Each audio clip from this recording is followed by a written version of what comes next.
Hello, everyone. Thank you so much, and welcome back to Bite Size. If you're new here, I'm Kyler Cheatham, and thank you so much for joining us. Bite Size Live is an opportunity for myself and my industry peers to talk about things that are super relevant in the transformation industry today. And today we're actually going into how to define the why for your project, and more importantly, how to keep it relevant throughout your entire project. So just a few logistics before I introduce my guest. Again, this is Bite Size. You can find us on YouTube or wherever you get your podcasts. It really helps me out when you subscribe so that I know what type of content to bring you. My goal is to make it as valuable and relevant as possible. So please make sure that you like and subscribe and leave a comment. That really helps out the mission of the episode. For this live stream, the funnest part, and I think Chip would agree, is hearing from our audience and making sure that you join in the comments, share your insight. Not one way is the right way to success. So you sharing what your route was or what your experience is absolutely critical to making sure that we have kind of this open, diverse exchange of ideas. So wherever you're joining from, we can see the chat. If you ask questions, we will pull it up. And just to test that feature, if you could just drop where you're joining from today. I know we have a big audience and community across the world, so I'm excited to hear from you guys today. So with that, I'm excited to welcome Chip Brewer. He's kind of more unique on the side of the guests that we usually have. That's very, very technical. And Chip, though he has a huge technical background, he also has an amazing and very simple methodology to explaining your project why. And we've all been there where we're 2 years into an implementation project, our team is tired, we're really grinding, we've hit a bunch of roadblocks, and all of a sudden someone asks that dreaded question of, why are we doing this again? And we kind of forget why we decided to embark on this often painful initiative as an organization. So he's an expert in helping companies to understand their why and for projects to communicate that in a way that we speak that language in IT. So Chip, thank you so much for joining us today. Would you take an opportunity just to introduce yourself to the audience? Yeah, absolutely, Kyler. Thank you so much for having me. It's a real pleasure to be here this morning, and I really appreciate you having me on the Bite Size program. So I'm Chip Brewer. My career path has had two kind of parallel tracks. So on the one hand, I started off working at startup software companies, and then I ended up working at Forrester Research for 5 years and helped them open their European headquarters in Amsterdam. And then since then, I've worked for other research firms and consulting firms like the Monitor Group, and with 3 firms that were based in India doing custom market research and consulting projects. So that's my kind of corporate hat. On the other side, actually, when I was living in Amsterdam, my wife gave me a class for an improv comedy class. And Seth Meyers was one of the actors that was there at the time. And so I learned improv from Seth Meyers, and my wife still has a bit of a crush on him, as I think many people do. I have a crush on him myself. But anyway, so I performed improv professionally in Europe and in the US for a number of years. And then we had kids, and I switched from performing, which took up 6 nights a week, to teaching improv. So I use improv as the basis to teach 3 main things: teamwork, storytelling, and stagecraft. Because fundamentally, what we do at work every day is very similar to what an improviser is trying to do on stage. You take a group of strangers, you stick them in a room in front of a live audience, you give them no script, and you ask them to solve problems, right? And so improv has actually solved the problem of how to make that work more smoothly. So I use improv, which is also super fun, again, to focus on teamwork, storytelling, and stagecraft. I've also written a thriller novel called Questions of Iron and Blood, which is available on Amazon. I'm working on book 2 in the trilogy right now. And I started my own company a year ago called Growth Story, where I help organizations uncover and tell their most important stories. That's my background. Awesome. And I think this is so cool, because usually in IT for us, we can barely even turn on the camera, right? Like, we're not the extroverts of the organization, which a lot of times is why kind of we struggle in this piece. So today we're taking some of Chip's research and what he's done in the industry from a technical standpoint and using what he's learned in in the why piece of the Yeah. organization. And so let's talk about, and I'm actually going to use mixed question here. I love when you guys just do Yeah. the job right out of the gate. Is why is it so important to define this why? And he's asking when organizations face roadblocks, but maybe even backing up. Why is it important before you spend $30 million on a software implementation?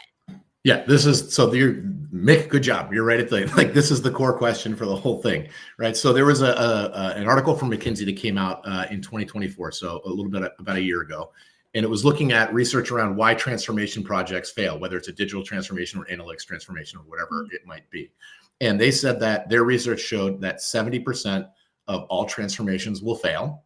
And when leaders reflect on the reasons why or what their regrets were, 6 of their top 10 regrets were around communication, right? That coupled with the fact that stories are the most, science has shown us that stories are the most impactful way to plant an idea in someone else's head. Your brain literally behaves differently when you're hearing a story than when you're hearing a list, or you're looking at a bullet points, or you're looking at a PowerPoint slide deck, right? So your brain releases 3 chemicals when it hears a story. It releases cortisol, which helps with memory formation. It helps with dopamine gets created, which helps keep you engaged. And you get oxytocin, which helps with empathy. So if I were to give you a list of bullet points about our project, your brain would shut off, basically. But if I tell you a story about this transformation project we're about to undertake, right, you will be engaged, empathetic, and more likely to remember what I've told you, right? So fundamentally, stories are kind of the most effective way to get people on side. Yet we never are really taught as humans how to tell stories effectively, right? In school, you learn about exposition, or if you're in a technical field in particular, you learn about arguments, right? And breaking things down, but you don't learn how to tell stories. And I was hired by Lockheed Martin a bunch of years ago to do an improv training session with 80 of their senior R&D engineers. So these are literally like rocket scientists, right? Like they're the ones building the rockets. I just can envision that room where everyone's like, and no. Yeah. I mean, this is the least, the most introverted group of people on the planet, Yeah. Also probably the most brilliant, right? Yeah. However, like everybody can tell a story. And I asked the woman who hired me to come in there, I said, why? Like, why storytelling? Why this group? And she said, well, not to be too dramatic about it, but these are the people who told NASA that if the O-ring on the space shuttle gets below 32 degrees, something bad happens. But they didn't tell that story effectively, right? It was in the data. It was buried somewhere. But like that's an important story to tell. So and they, improv is very. So the other thing about storytelling that I think is amazing, Kyler, is it's not rocket science. Like it's not quantum physics. I can teach you the basics of storytelling in an hour, and they will fundamentally change the way the impact that you have with your stories going forward. So it's something that we're genetically designed to do. Our brains love it when we hear and tell stories. We just don't. No one teaches you. So that makes my job easy as I get to teach people. Yeah, absolutely. And I mean, for us, a lot of times I feel like there's a lot of shame in IT sometimes and engineering of us just not having that ability to have storytelling as something that our strong communication skills, just because that was not what we were trained to do. And it's not, a lot of times it's not how our brains function. And so that's why it's important to kind of work your weaknesses, especially as a PM in these types of projects, so that you can really understand that. So looking at kind of, we talked about the why. Let's talk about kind of like the what. So what is your why when we look at a project? So a lot of times when we go into a conversation, it's when, a bigger company, a Fortune 100 company is thinking about, well, we're going to either rip out our entire software, or we need AI, or we need something like this, but they can't quite pinpoint exactly why that's important.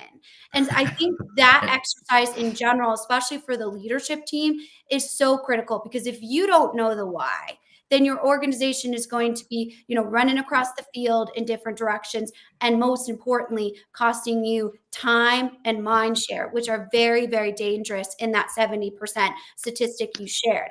So talk about a little bit, if you will, what you should do to know that you're defining your why properly.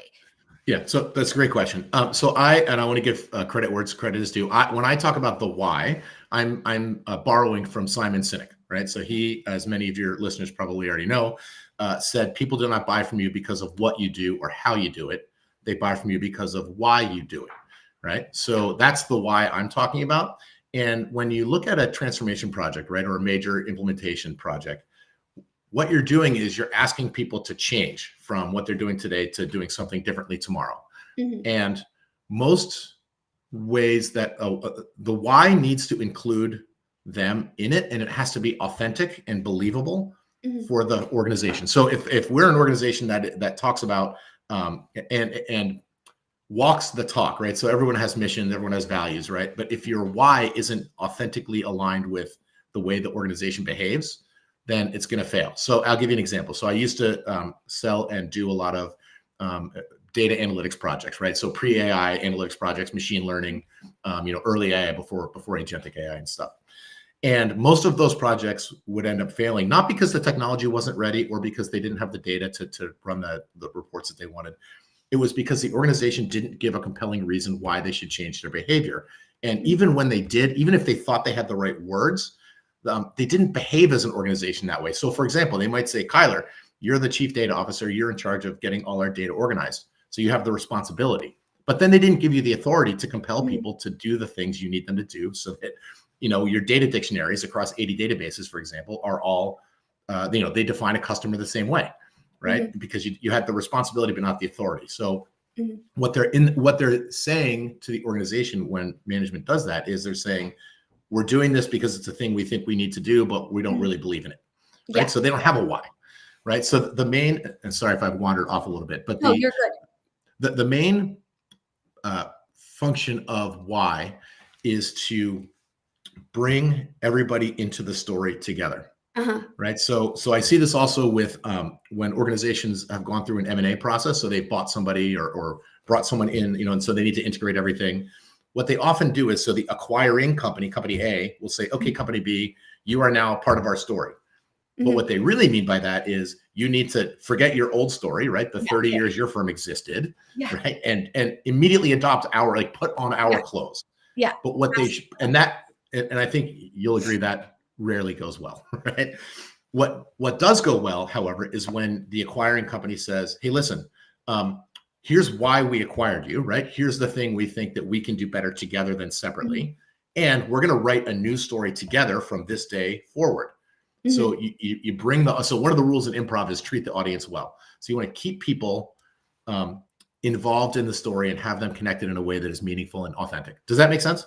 Absolutely. And I think that piece of it, many people, especially in technical implementations, understand the importance of the why, but there's often a sporadic kind of diversity of whys, right? Across, Right. especially the Right. executive team. And I think we have a question in here of how Yeah. do you define or what does success look like? So before we kind of go on to the methodology, getting Yeah. your why right. So I'm the CFO, right?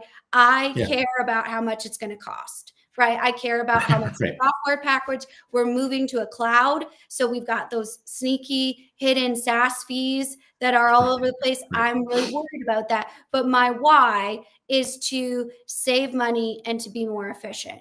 But then we go over to, the chief sales officer. Well, the chief sales officer, right? That goal is to bring that why is to bring in more revenue. So those can exist, right? In kind of collaboration with one another. But how do you know that one why that everyone kind of signs off on Yeah. around in the organization? Yeah. I think what you need is the organization actually needs to take a step back and define their why as an organization. Why do they exist, right? Not Yeah. what do you do, right? You make widgets, right? You provide services, whatever it might be, right? And technology is an enabler of that to some extent, greater or lesser extent. But if you don't have a corporate why, like why we exist, Yeah. then what you get is you get the CSO and the CFO and the COO and the CEO all having different whys. Yeah. And so that's one of the ways that the communication fails because you don't have that touchstone as an organization, right? So Yes. Google's is to organize the world's information, right? So anytime you're making a decision at Google, I would expect you would say, okay, well, does this help me organize the world's information better Mhm. or not? right? Because you have this very clear, unchanging stake in the ground. And so you need that first. And then once you have that, the individual or the group wise need to roll up into that. So the CFO obviously wants to save money or make more money or both, ideally. But how does that connect to the cloud project, right? And and how does that cloud project connect to the overarching goal of the organization, right? How does that make them better as an organization and truly further their why? The second half of it is, and we do a lot of exercises and improv on this, is you need to put yourself in other people's shoes to understand what this will mean to them.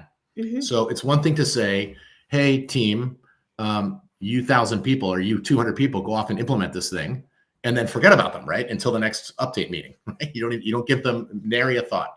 Exactly. But it's smarter, I think, to then sit down with them and say, okay, if we were to do X, what are the implications for you? How does this change your story, right? Because again, if people don't feel that they're part of the story, they won't buy into the story. Yeah. Right. Absolutely. So the other part is you have to bring, like, you kind of have to do the hard work of bringing people along, which I know, IT folks and R&D folks, it's not really their strong suit, but life is a team sport. And so we have to find ways to play nicely together, right? So that we can be successful. Does that make sense? Absolutely. And I think, what you said is so critical. It all has to roll into enterprise goals. And that's where we see these projects get into big trouble, is where they're not matching what the enterprise goal means. And then all of a sudden, that's where we get kind of this gap and this questioning, right? This gray area of like, why are we doing this? Because the enterprise goal is A and the project goal is B. And if they're not connected, then we have no reason to do the project. And so I think a lot of times, especially project managers or, our IT executives get too in the weeds and we kind of forget about the why. So, that kind of leads us to talking about the methodology around the why. And just to turn to the audience, I see all of these great questions coming in. I love the indie thrillers unite here. Nice. On LinkedIn. So you always have our commitment to go back in and answer all the questions that you're putting in today. If we don't get to all of them in the stream, I will always go back in and answer every single one. So thank you for putting those in there and helping us to kind of get this message out. You can keep popping them in wherever you're joining from today. If you're on LinkedIn, Facebook, YouTube, Instagram, all of the channels we're on. So you're welcome to kind of pop them in the comments there. So let's kind of shift in now that we know, the what, right? Let's go more into the how. So I think this question from LinkedIn is, how do we define success in a methodology like this? So we can start the project, and the way I see this, Chip, is we start the project so pumped, right? We know what we're doing. We got our core team. We got everyone kind of marching in the right direction, and we're ready. We're ready to innovate. Everyone's excited. But then we run into, as every project does, roadblocks, whether it be technical roadblocks, which honestly are the easiest, right? People roadblocks, resistance to change are much more difficult, especially when you don't know where they are in the organization.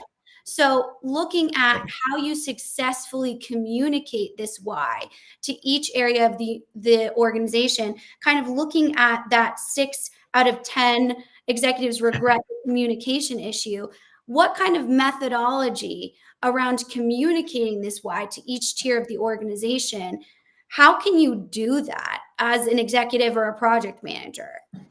Yeah. So another great question. So one way to know if it's working is, stories are not generally A to B, right? Things happen, right? There's an arc to a story, right? Where things start well, and then all of a sudden something changes, right? And things go downhill, and then something else changes, and then you get to the finish line and everyone's happy in most stories.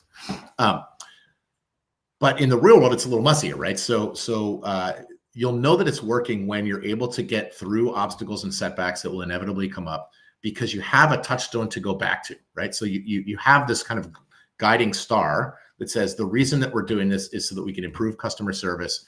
And yes, there are some metrics on the back end in terms of, lower call volumes or shorter call times, or, a higher percentage of resolved within one day kind of thing, metrics.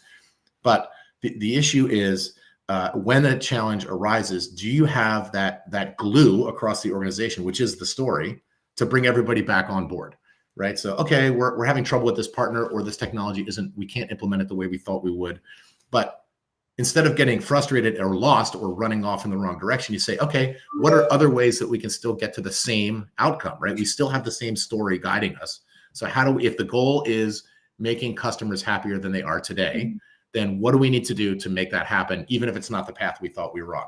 Because most stories are a wandering path, mostly, right? Absolutely.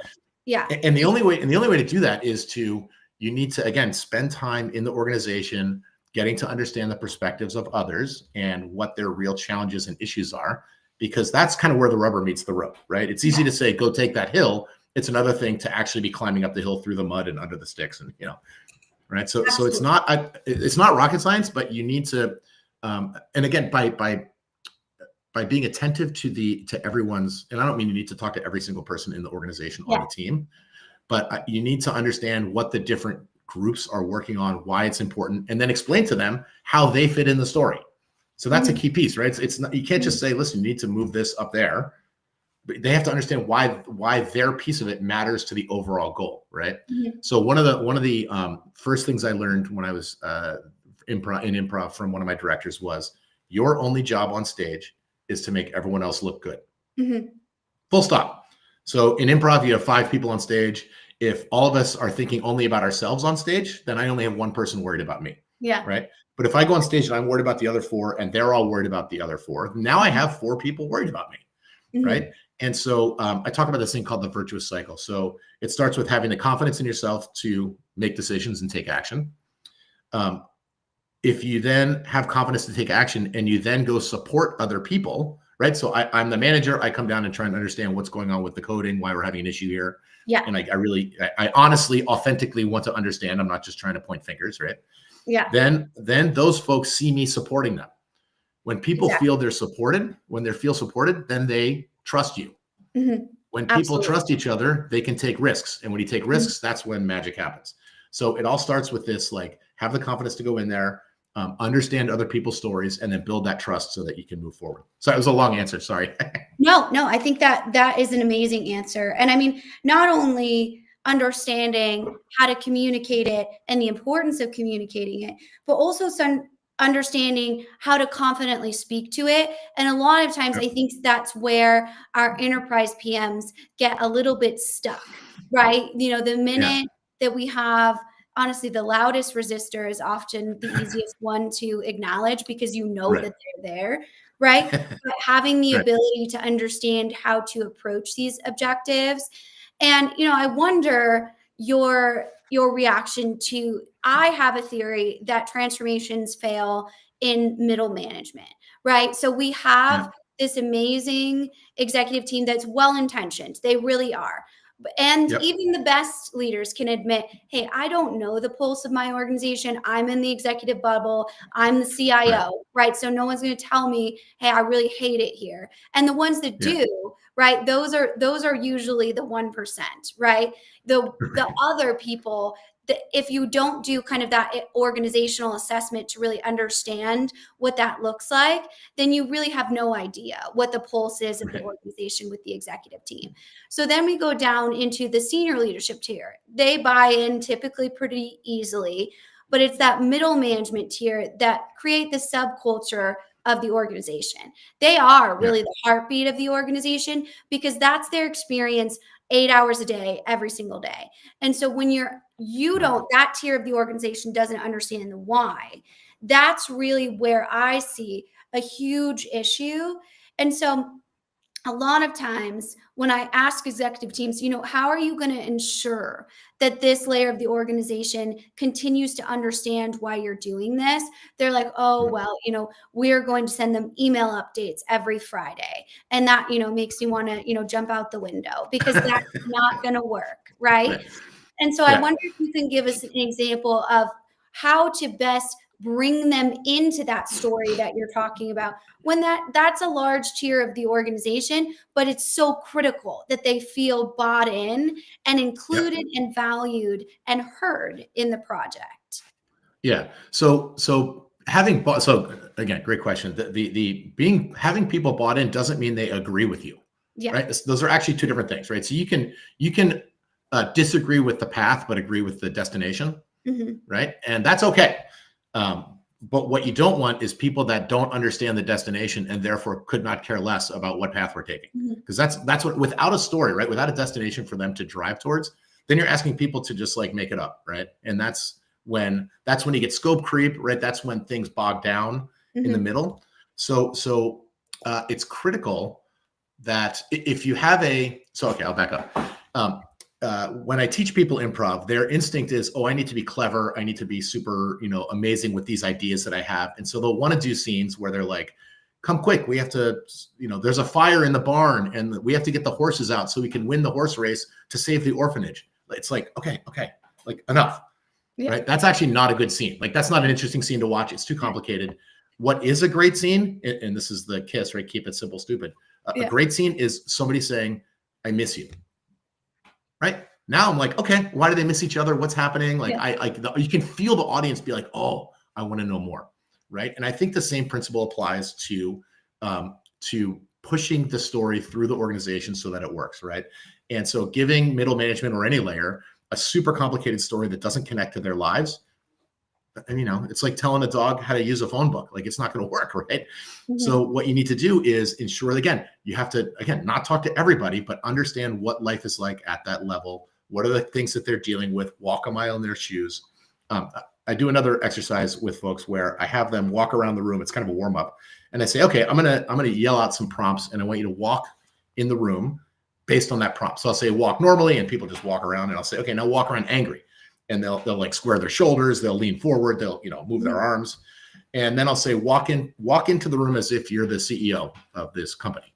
And so they come in very high status, right? Shoulders back, eyes up, looking around, taking everything in. And then I say, walk into the same boardroom as an unhoused person, right? Somebody who's living on the streets. And they immediately drop into a completely different posture, right? And their shoulders come in and they're kind of crunched in and they don't want to look anyone in the eye.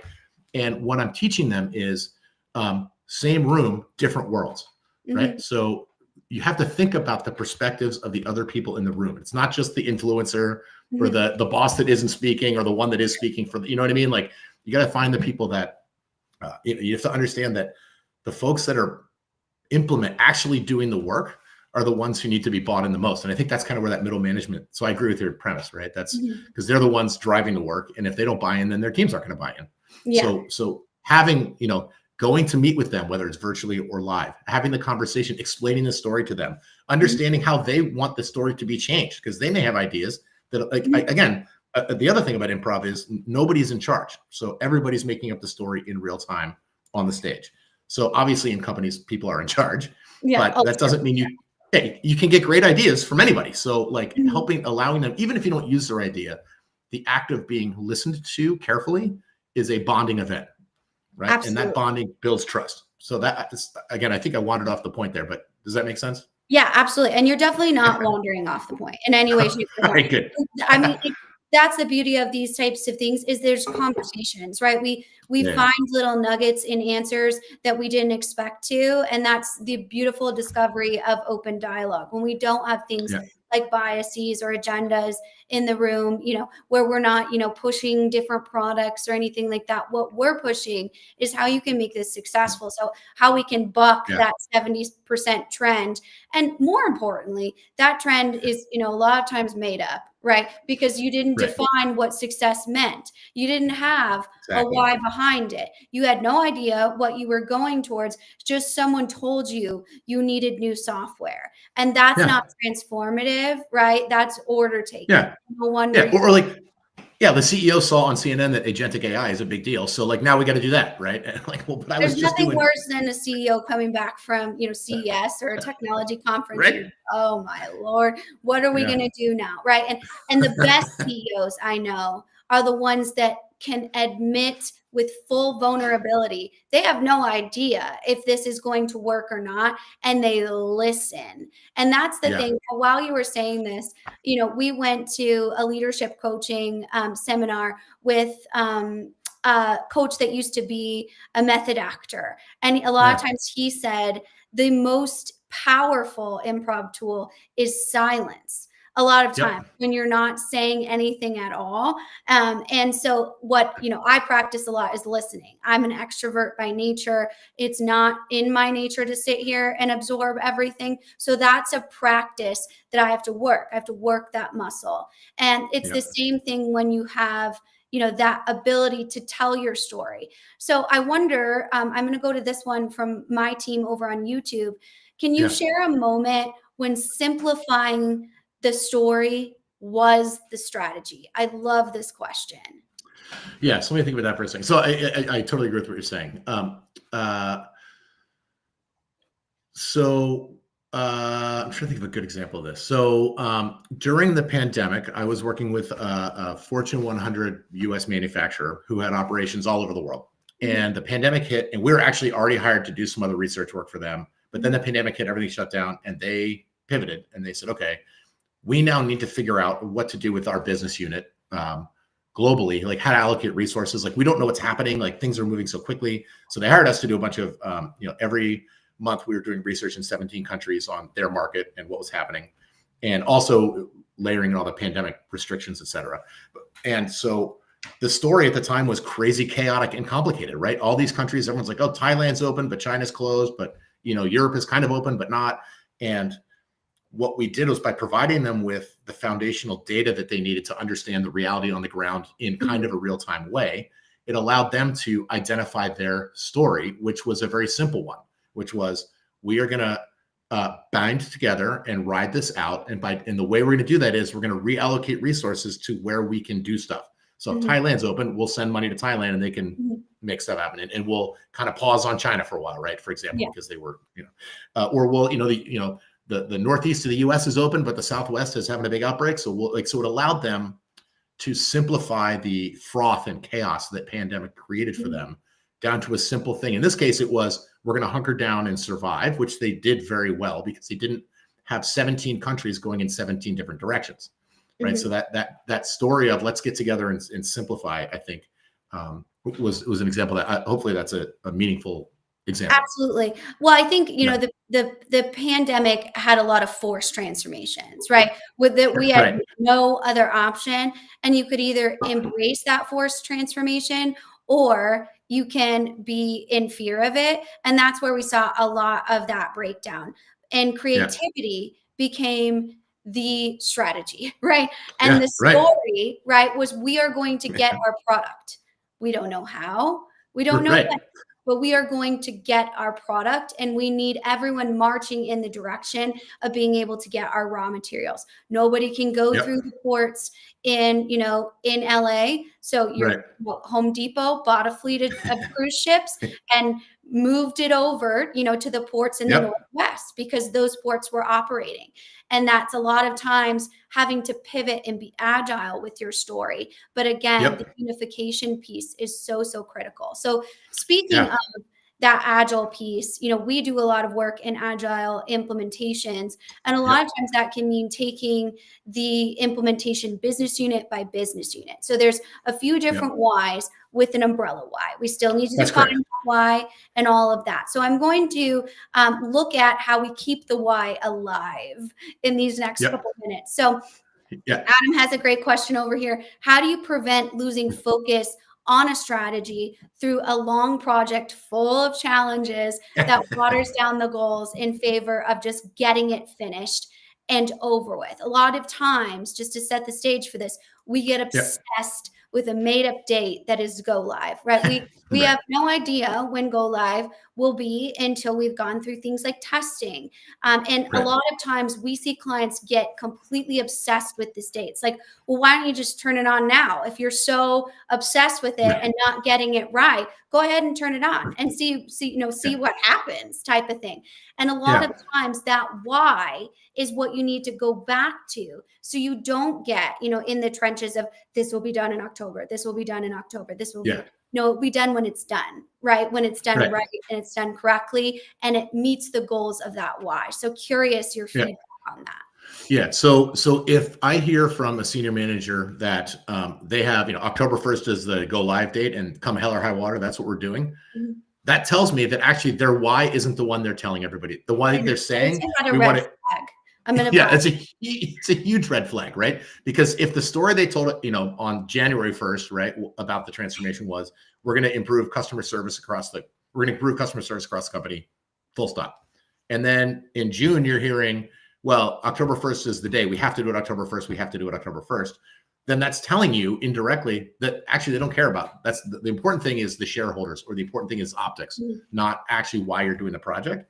And so that inauthenticity is what waters down. That's what leads to the problem, right? So the problem isn't that the goals got watered down. It's that you gave them two separate and competing goals, right? Either on purpose or by accident, right? Because you said one thing, we want everyone's lives to be better. And on the other one, you said, I need you to be fast and on time, which are not the same thing, right? So returning to the core story, or having leadership that sticks to the core story and says, okay, I know we said October 1st, but if you have a good reason, then let's push it off, because the goal of this is bigger than that date or than that milestone. Does that make sense? Absolutely. And I think that piece of it, even having that visual point of like a sticky note on your computer that features that why, or opening the project meetings that features that why are we doing this, and reporting into that, is just those little things that keeps everyone kind of marching in the same direction. I also think a huge piece of that is that mindset shift that you talked about. We're focused on achieving the why. We're less concerned with a date, right? Timelines and budget are important. I'm not pretending that they're not, right? And when a board said, you guys had till October to do this, and now it's January, and we're not really happy about that, of course, you're going to feel that pressure.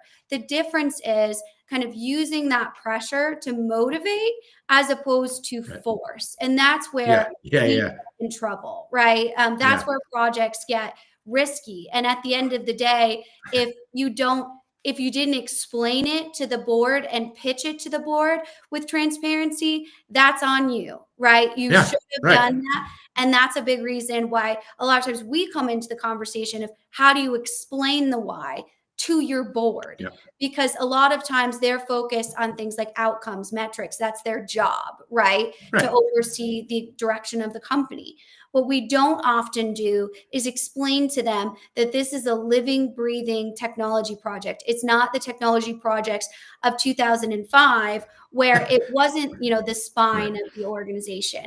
Right now, technology is a huge piece of the pillar of the strategy. I mean, name an employee in, a Fortune 100 company that does not touch technology on a daily basis, right? It's very difficult to do, and we need to ensure that we understand that. So and a great example of an organization that puts their why front and center literally every single day is USAA, right? The United States Automobile Association, right? So they're, for folks who don't know, right, they're a huge insurance company that only serves the military, their families, and their descendants. I am also a USAA member because my dad was in the Army, so full transparency. Love USAA. Absolutely. So do you know why I think they're very successful? It's because every single meeting that they have at USAA, they read out the mission statement of USAA. We are here to serve the United States Armed Forces and their families, blah, blah, blah, whatever that paragraph is, right? Every meeting, right? So think about that. I mean, it's almost like it's a little bit brainwashing, right? But in a good way, because you never forget. So if you're in the middle of a conversation, you're frustrated with delays or with projects not working, you can always go back to that, right? Our goal is to serve them. So let's stop arguing and solve the problem, right? Absolutely. Yeah, absolutely. And I think, my dog is super passionate about that as it barks, out here. He barks. He loves USAA as well. It's all, the pet insurance is amazing. So, but I think that piece of it is so critical. And let's kind of move on to a piece of this question. So when building a strategic narrative, which I love that idea, do you start with the audience, the outcome, or the tension? Which I think is a really interesting question, because a lot of times we go into the meeting, and especially when we are looking at the executive team, and we're like, what's the problem you're trying to solve? And a lot of times they're like, well, AI is the strategy. And you're like, okay, well, that is a sentence. That's not a strategy, nor do you have any idea why you want AI, what kind of AI you want, what you're going to do with the AI.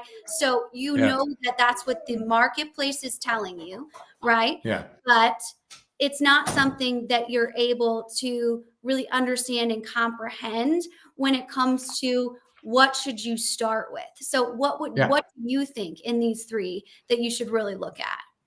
So it's an excellent question, and I'm gonna actually, my answer is actually none of those three, because I Mhm, think that although they're all relevant, obviously. So for me, and this is my personal opinion, other writers may think differently, but for me, the core of every story is a relationship between a man and a woman, a man and a man, a rock in the river, the sea and the sky, whatever the two entities are, your organization and your customers, your executive team and your mid-level managers. Like the core is a relationship. And if you can't mhm, find the relationship in what you're talking about, then you don't have a story. Now you're just giving me information that is vaguely connected, right? mhm, But stories fundamentally revolve around relationships. And then the second component is change. So mhm. something has to change in order for a story to happen, It's so true. right? So if you keep those two elements, if you start with those two elements, so for in a transformation example, right, if I'm thinking about, okay, we're behind on AI implementation and we need to do something, but we Mhm, don't know what, then finding, um, so is it we need to implement it because we want to better serve our clients or our mhm, consumers, or is it because we need to be more efficient internally as an organization? Like, what's the relationship you're solving for? And then I think you build the narrative from there. And then you say, okay, well, we know where we are at point A, and now we need to we define point B, right, the destination. And then then you can start filling in the story, like, how do we get from A to B, right? You can mhm, actually really break it down. And if you really want to think about it as a narrative, right, stories have a fundamental structure. There's the most persuasive structure, at least in Western literature, is the three-act structure, right, where you introduce a subject, um, something bad happens to make it go downhill, right? You get the end of Act Two, and then that's kind of the low point, and another thing happens, and you head back up to the destination. mhm, So having a sense of that structure, so knowing ahead of time that things are going to go wrong, helps you craft a story that incorporates things going wrong, mhm, right? So instead of being like, this is going to go perfectly, we're launching on October 1st, you say, we're targeting October 1st, mhm, but we know, right, that if mhm. 50 things that we have never thought of are going to go wrong. So Yes. build that into the story up front. And then when it happens, because again, like, it's about expectation setting too, right? Mhm. Like, Abs if you, 100%. Yeah. so setting expectations up front with the right story will help you deal with the challenges down the road because you've expected them. Mhm. I mean, it's like saying, hey, you're the parent of a teenager, I'm sure everything will be fine forever. Right? Like, you just know that's not going to happen. Yeah, I think the best parenting advice I ever got was when I was pregnant with my first child, my son, on a Yeah. cruise ship, and this older gentleman got in the elevator with me, and he said, "Just remember, when he's 3, he'll have 3-year-old problems. When he's 30, he'll have 30-year-old problems." And I'm like, "You know what, sir? That is really, really insightful Yeah. because it's so true." Yeah. Right? And that's exactly what happens a lot of times with organizations. If you have 5 people that work for you, it's a much different dynamic when you have, 50,000 that you're taking through Yeah. a transformation. And so you have to understand what that mindset looks like and you have to be honest with them. Especially in today's day and Yeah. age, there's so much access that you must have that ability for them to have transparency around them. And I would even add to that, I love your scenario building, right? What is Yeah. the scenarios that we potentially could plan for, especially when you're looking at like prompt engineering and more of those Yeah. technical pieces when you're implementing AI.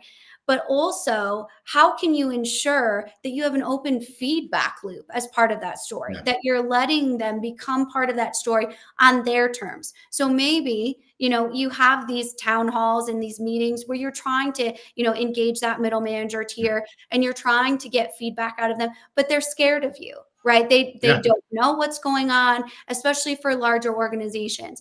Giving them the opportunity to do things like surveys or give feedback via virtual opportunities is a huge Yeah. piece to showcasing that, hey, I want you to come to the story planning on your terms, right? And I Yeah. want you to be a part of this. And there's, this open inbox where you can give feedback, and do not do that if you're not going to be able to address it, first and Right. foremost, right? I see that Yeah. all the time happen of like, we have this, transformation at usaa.com, and you can email Yeah. them your ideas and you never answer those emails. That's worse, right? Than Yeah. having That's worse. no opportunity to have feedback whatsoever. So Yeah. as we go, Yeah. You've not only ignored me, but now you've slapped me in the face, right? exactly. That's not Yeah, that's perfect. not great.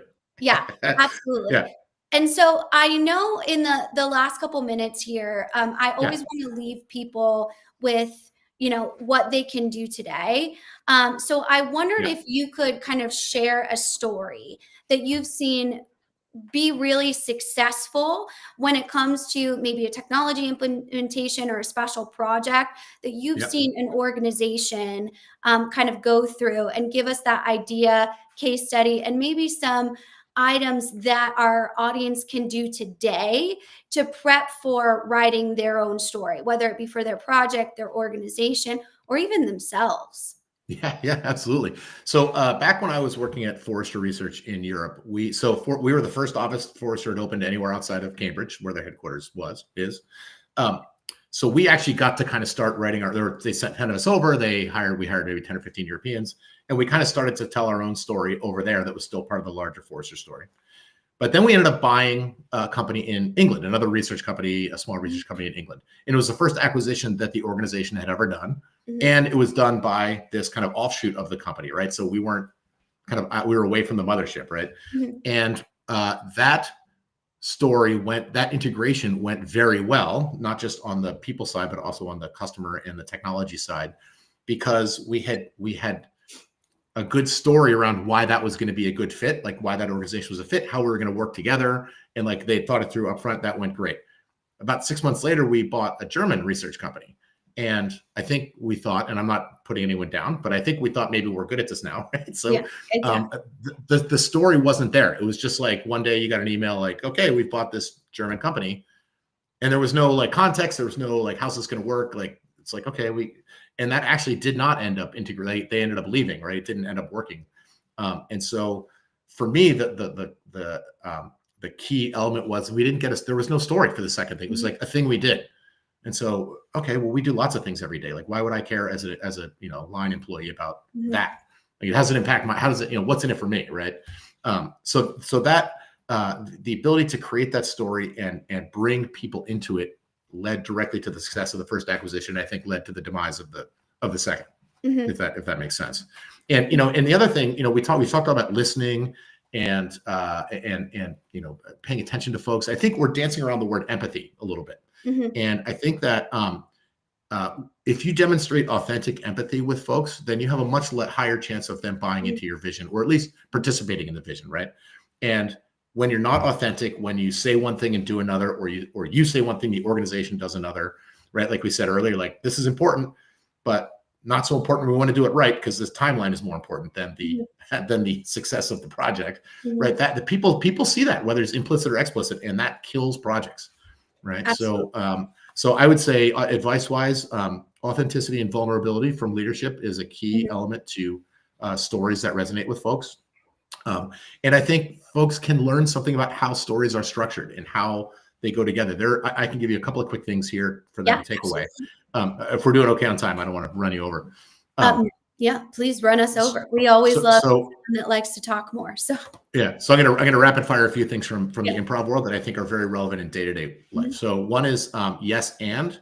So in improv, when you start a scene, whatever you say on stage becomes reality. So if I say, you know, uh, hey mom, let's go to the store, you can't turn around and say, I'm not your mom, I'm your priest. I'm like, Mhm. okay, that scene didn't go anywhere. Like you're Yeah. basically slapping me in the face. That's called blocking. So what does work is I say, hey mom, let's go to the store, and you say yes, and let's rob it because we need food for dinner. Right? So now we have a story, right? So what that means is you have to listen to what people say, you have to agree with it, and then add something yourself so that Mhm. together you're building the story. That does not mean that you have to say yes to everything anybody ever says. What it does Mhm. mean is explore the idea, right? You might say, we're going down path A, and come hell or high water, we're going on path A. And someone lower in the organization might say, well, what if we did this other side thing? Right? And if you don't actually listen to them, you might be missing out on a huge opportunity, right? Mhm. And you don't have to do it, but they know they got heard. You gave them a reason why not, and now they're kind of on board with the plan, right? Yeah. So yes, and is very good. As I said earlier, put yourself in someone else's shoes. Like literally, put yourself in their shoes for a day. Like Yeah. understand what their life is like. Third, always take care of the audience. So we like to think that the story we're telling is between you and me, or between but there's a huge audience. You're always on stage. Like everyone is watching you in public or in private all day, every day. So taking care of the audience is great. Don't make them look bad, right? Help them be successful. in your story whenever possible. And then the three final things. We talked about keep it simple, stupid, right? The simpler the message, the more powerful it will be. We're going to organize all the world's information to hit that one again, right? Yeah. I mean, it's really hard to say what Google does, but that's actually what Google does, right? Second is rule of threes. So the human brain is designed to like things in threes. So actually, most number systems, like we use Arabic numerals, or if you look at other number systems like Chinese or Japanese kanji, the characters for 1, 2, and 3 are literally 1, 2, and 3 strokes. So our 1 is vertical, our 2 is horizontal, drag horizontal, and 3 is 3 horizontal lines that are connected essentially. But 4 or any other number, the symbol doesn't match what it is. Like it's not a counting symbol. So there's something about our brain that loves threes. And in stories, the first time you mention something, you set it up. The second time you mention it, you create a pattern. And the third time you pay it off. So if you're building a story, you might, so you want to think about that as you craft your narrative for what your change story is going to be, right? So you need to have something that like your key point should land 3 times, and the third time it pays off. And the final thing is start in the middle. So how does every James Bond movie begin? Oh, we're watching Mission Impossible as a family right now. Okay. Yeah. Like this series, I'm trying to think like what it starts with, like Tom Cruise in a Russian jail. And you're like, why is Tom Cruise in a Russian jail? And what are we doing? And what's going on? Type of thing. And you assume he's going to break out of the Russian jail, but you don't really know what's going to happen. So that's called starting in the middle. So instead of starting with Tom Cruise standing on the street corner getting arrested, right? Which he starts on, or James Bond is skiing down a slope and people are shooting machine guns at him, right? Like that. So you start in the middle because the human brain does not like unsolved mysteries. That's another thing it doesn't like. So when you start in the middle, so for example, in a business context, it might be you open with a quick little vignette that's like, you come into work and you give them a vision of what it looks like when the problem is solved. Or you illustrate how the problem is broken today, whatever it is you're trying to solve for, right? Like, hey, you come in and instead of X happening, Y happens, right? Yes. And because Y happened, then these other 3 things you were able to do that are all positive, right? So you create the vision by starting in the middle, and then you go back and say, okay, for us to get to that world where everything works great, here are the 10 things we need to do to get there, right? And here's how you, Fred or Amy, are going to help us get over the finish line, right? And the last thing I'll say on that is, in improv, you learn that every role, no matter how small, plays a huge factor. So there may be a scene on stage that's happening that's in an art museum.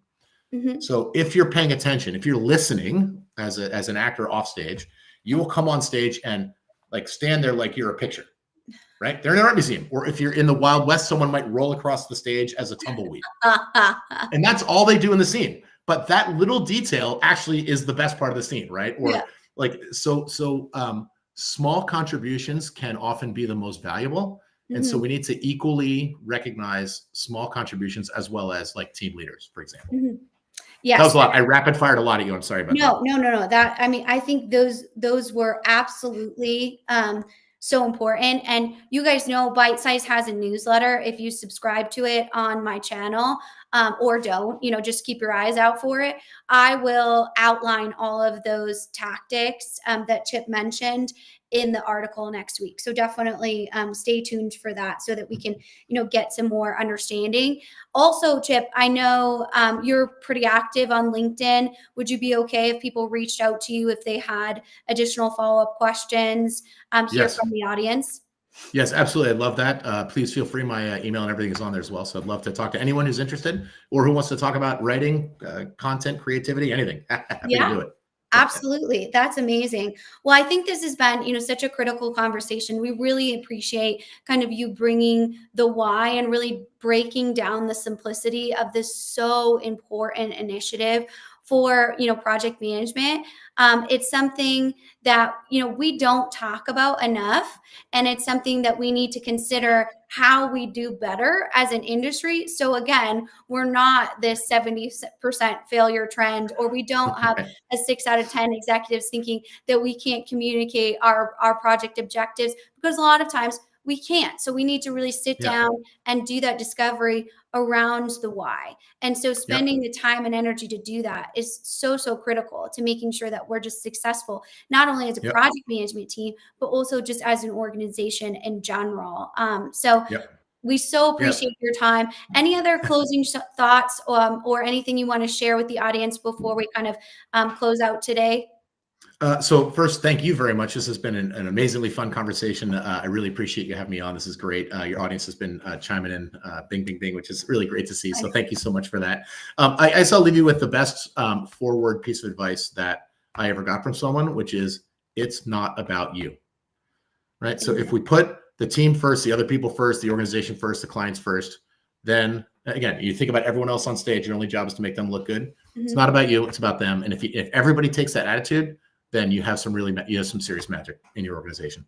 Absolutely. And that piece, that service-based leadership is something, again, we have to look at our why around that. Yep. In things like executive coaching, I always encourage new executives, especially CIOs. I talk about how CIO position is the loneliest in the organization. You need to understand Yep. your why, and having that ability to continue to practice that is so, so critical. So thank you Absolutely. so much for sharing that bite-sized piece of advice. See what I did there? That And sounds pretty good. yeah, absolutely. Just a reminder to the audience, we go live every week with a wonderful guest that joins us to talk about something within the technology implementation or enterprise tech industry. Be sure to subscribe to our channel. You can find us on YouTube. You can follow us on LinkedIn at The Confluential, or you can follow myself. It really helps to have all of your insights and comments when we have these conversations, so that we can make it as relevant for you as we want to. So that's our mission here at Bite Size, is to bring you value in a transparent and helpful advisory role. So thank you to Chip. Thank you to the audience, and we will